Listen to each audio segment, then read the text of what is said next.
মাননীয় রাজ্য সভাপতি শ্রমিক দার সঙ্গে আমি কথা বলেছিলাম যে আপনি কবে থাকবেন, আপনার সঙ্গে দেখা করতে যাব, সম্মান জানাতে যাব।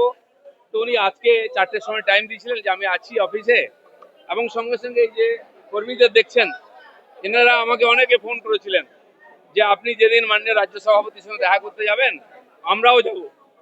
তাহলে আপনারা সব এতজন গেলে জায়গা নেই এখানে, ওই জন্য আপনার সঙ্গে যাব। তো কালকে সন্ধ্যাবেলা মাননীয় শ্রমিকদের সঙ্গে কথা হয়, উনি বলেন কালকে আছি 4টে সাড়ে 4টায় আসুন, তো দেখা হয়ে যাবে। তো সেটাই আমি কাল সন্ধ্যাবেলা দু একজনকে জানালাম যারা ফোন করেছিলেন। তো তারা খবরাখবর দিয়ে যারা পেরেছেন কাছাকাছি এসেছেন আজকে, তারা অনেকে দেখা করতে পেরেছেন, অনেকে এখনো রাজ্য সভাপতির সঙ্গে দেখা করতে পারেননি। স্বাভাবিকভাবে আমাদের মাননীয় নেতা রাজ্য সভাপতি, তার সঙ্গে তাকে ফুল দেওয়া, তাকে অঙ্গবস্ত্র দেওয়া, তার সঙ্গে ফটো তোলা, এটা কর্মীদের ইচ্ছা থাকে, আমারও ইচ্ছা ছিল, আমি দেখা করলাম। অনেকে পেরেছেন, অনেকে পারেননি, যারা হয়নি দেখা করবেন নিশ্চয়ই। তিনিও চান সাধারণ কর্মীর সঙ্গে দেখা করতে, এই জন্যই আজকে আসা।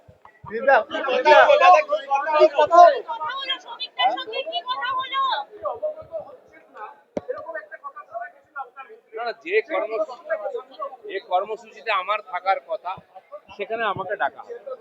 আমি এই রাজ্যের কোনো পদাধিকারী নই, আর সেই জন্য এই রাজ্যের সব মিটিং এ আমাকে থাকতে হবে এরকম নয়। এখন সাংগঠনিক কাজ চলছে, বুথ তৈরি ইত্যাদি, নির্বাচন আগে।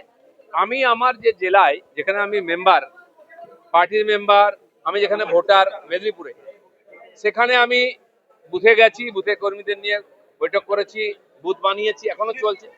এবং আমাদের মেদিনীপুর জেলার কর্মীরা খুব উৎসাহে কাজ করছেন, মেদিনীপুরই এগিয়ে আছে সবচেয়ে বেশি। আমি যা খবর পেলাম 700 বেশি বুথ হয়ে গেছে। এবং এখানে আমাদের মাননীয় মেদিনীপুরের বুথ সভাপতি এসছেন অ্যাডভোকেট সুমিত মন্ডল, তার সঙ্গে কিছু কার্যকর্তাও এসছেন। উনি এসে মাননীয় রাজ্য সভাপতিকে আমাদের জেলায় যাওয়ার জন্য আমন্ত্রণ করেছেন যে আসুন, খুব জোরদার স্বাগত আর সম্বর্ধনা দেবো। আমরা আমাদের মন্ডল থেকে জেলার সব কার্যকর্তারা লেগে আছেন, সিট কর্নারও করেছি ওখানে। সেদিন শ্যামাপ্রসাদ জয়ন্তী 6 তারিখে খড়গপুরের মাননীয় শ্যামাপ্রসাদজির মূর্তি স্থাপনা করেছি আমরা। তো লেগে আছেন কর্মীরা।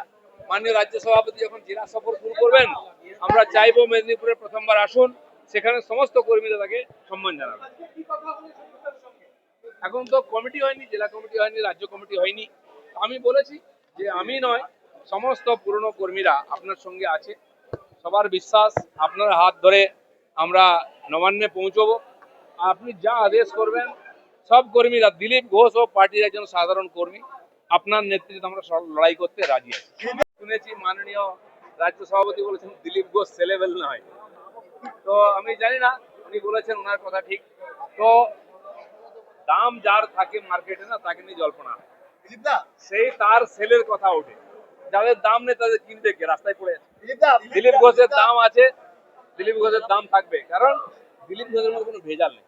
আপনাকে নিয়ে একটা আবেগ কিন্তু কাজ করে, এবং যেভাবে কর্মীরা, সাধারণ কর্মীরা আবেগ তো আছেই। আবেগ দিয়ে আমরা পার্টি দাঁড় করেছি, রক্ত দিয়েছি, ঘাম দিয়েছি। 150 জনের বেশি কর্মী আমার সামনে প্রাণ দিয়েছে। সেই আবেগ বুকের মধ্যে, সে আগুনটা আছে, আমার নয়, বাংলার লক্ষ লক্ষ কোটি কোটি কর্মীর আগুন আছে। সেই আগুন নিভতে দেবো না আমরা, যতই বৃষ্টি হোক। আর এই আগুনই আমাদের সবসময় বুথ থেকে রাজ্য অব্দি। বলুন, একটা ধারণা তৈরি হয়েছিল 21শে মঞ্চে দিলীপ ঘোষকে তৃণমূলের মঞ্চে দেখা যাবে, এবং আজকে আপনার আশা, এবং অনেক বিজেপি কর্মীরা তারাও একটা দ্বন্দ্বে ছিলেন যে দিলীপ বাবু কি করবেন, কি বলবেন তাদের? দেখুন, রাজনীতিতে ধারণা তৈরি করা, এজেন্ডা চালানো, এটা একটা বড় অস্ত্র। পশ্চিমবাংলার রাজনীতিতেও চলছে। কিন্তু আমার মনে হয় ভারতীয় জনতা পার্টির কর্মীরা, যাদের মনের মধ্যে একটু এরকম দোলাচলা এসেছিল, এটা আশঙ্কার মেঘ ছিল, সেটা কেটে যাবে, এবং তারা একসঙ্গে মিলিত হয়ে লড়াই করে পশ্চিমবাংলায় পরিবর্তন করবে।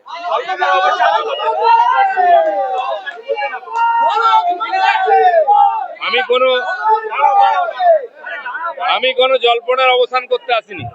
আমরা জল্পনা কল্পনায় বিশ্বাস করি না, আমরা বাস্তবে বিশ্বাস করি। আমি স্লোগান দিয়েছিলাম 19 সালে, 19 হাফ, 21 সাফ। 19 আমরা হাফ করেছিলাম, 21 সাফ হয়নি, যেটুকু বেঁচে গেছে 26 সাফ।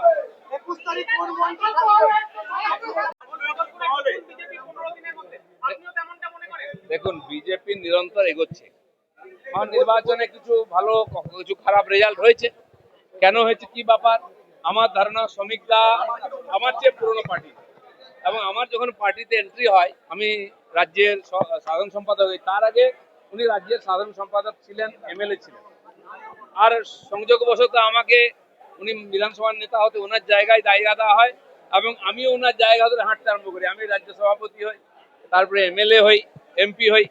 তো তিনি আমার যে সিনিয়র লিডার, আমার তার প্রতি শ্রদ্ধা আছে। তিনিও বলেছেন সবাইকে নিয়ে কাজ করতে হবে, আপনাকে সময় দিতে হবে। তো এরপরে যেমন যেমন যোজনা তৈরি হবে, পার্টির তরফ থেকে আদেশ হবে, আমরা সবাই আছি। হয়ে গেছে। শোনা যাচ্ছে 21 তারিখে আপনি খড়গপুরে সভা করছেন এবং সেটি বড় সভা হতে চলেছে 21 জুলাই। কি বলবেন? আমাদের জেলাও ভাবছে কিছু বড় কার্যক্রম করার কথা ওখানে, কারণ কি উত্তর বাংলায়ও পার্টির কিছু প্রোগ্রাম হবে, দক্ষিণ বাংলায়ও হবে। 21 জুলাই খালি এক জায়গায় হবে কেন, সব জায়গায় 21 জুলাই হয়েছে, এত গুরুত্বপূর্ণ দেশ। তো দেখা যাক কি হয়, দেরি আছে। দাদা, দাদা, বিজেপি কর্মীদের